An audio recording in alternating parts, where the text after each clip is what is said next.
Mary का जन्मदिन 31 दिसंबर को पड़ता था, जो कि साल का आखिरी दिन था। इस दिन लोग 12 बजे उसका बर्थडे और न्यू ईयर एक साथ सेलिब्रेट करते थे। उसके इस बर्थडे के दिन उसकी आंट ने उसे एक ऊर्जा ला कर दी। मैरी की आंटी को पता था कि उसे हॉरर स्टोरीज और हॉरर नॉवेल्स बहुत पसंद। उन्हें ये भी पता था कि उसके लिए बहुत से लोग पहले से ही हॉरर नॉवेल्स लेकर आ रहे थे, इसलिए उन्होंने उसके लिए ouija बोर्ड ले ली।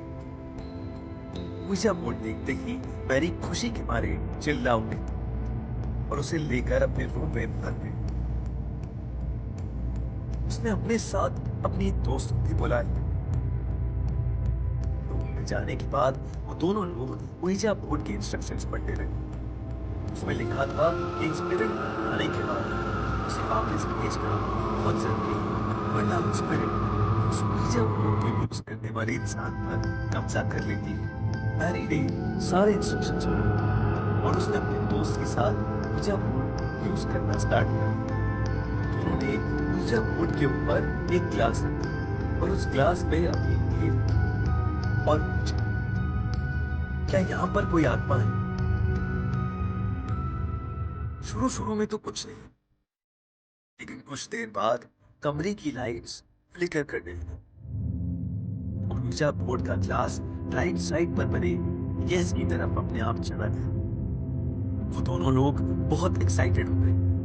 उन्होंने फिर पूछा, क्या तुम एक चुड़ैल हो? फिर से ouija बोर्ड का ग्लास राइट साइड पर बने यस की तरफ अपने आप चला गया। वो दोनों ये देखकर बहुत ज्यादा अमेज्ड थे और उस आत्मा से अलग अलग तरीके के सवाल करने लगे। क्या तुम बता सकती हो कि ये नया साल उसे क्या देने वाला है? ouija बोर्ड बहुत तेजी से हिलकर उस पर बने अल्फाबेट्स पे चलने लगा। FRIND, friend. ओ, मुझे एक नया दोस्त मिलेगा। क्या तुम बता सकती हो कि इस नए साल मेरे परिवार के साथ क्या होने वाला है? तभी ouija बोर्ड बहुत तेजी से हिलकर उसमें बनी अल्फाबेट्स पे जाने लगा। NOTHING, nothing. ये देखकर मैरी बोली, ऐसे कैसे? इस साल मेरी फैमिली के साथ कुछ तो होना चाहिए, कोई तो इवेंट होगा। फिर से वो क्लास अलग अलग अल्फाबेट्स पे चलने लगा। DEADH। ये देख मैरी और उसकी दोस्त बहुत ज्यादा डरी। तभी नीचे से आवाज आई कि वो नए साल का और मैरी का बर्थडे का केक काटने वाले थे। मैरी ouija बोर्ड को वैसे ही छोड़कर अपनी दोस्त के साथ नीचे चली। नीचे जाते ही केक काटने की मैरी के हाथ में चाकू पकड़ाया गया। तभी अचानक उस घर की सारी लाइट्स फ्लिकर करने लगी। मैरी की आंखें पूरी तरह से लाल हो गई। उसने अपना मुंह बड़ा करके इतनी जोर की आवाज निकाली कि उसका चमड़ा ही छिप गया। उसने उस चाकू से अपने पास खड़े अपने फैमिली मेंबर्स और सारे मेहमानों को मारना शुरू कर दिया।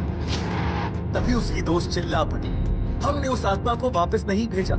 उसने मैरी पर कब्जा कर इससे पहले कि वो अपनी बात पूरी कर पाती, मैरी अपनी दोस्त की तरफ थी और उसे भी जान से मार दिया। सारे मेहमान मैरी को देखकर उस घर से भाग गए।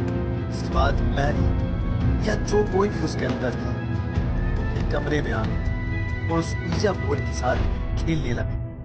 इस खौफनाक न्यू ईयर पे उस आत्मा को एक बहुत अच्छा दोस्त मिल गया था और अब जो भी उसके और मैरी के बीच में था, वो मार दिया जाता था।